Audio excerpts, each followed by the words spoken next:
Mataas na po kami. Pumanik po kami sa way to the cross.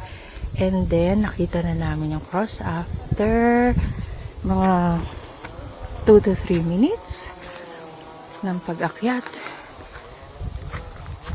Ayan. Ano tayo? Oh, yan. Pinakatok-tok. Okay. Yun. Ayan siya.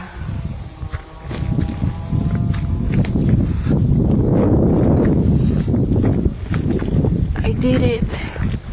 Oh my God. Wow. So.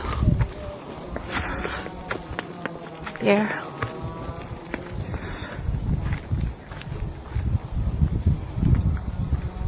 Whoa.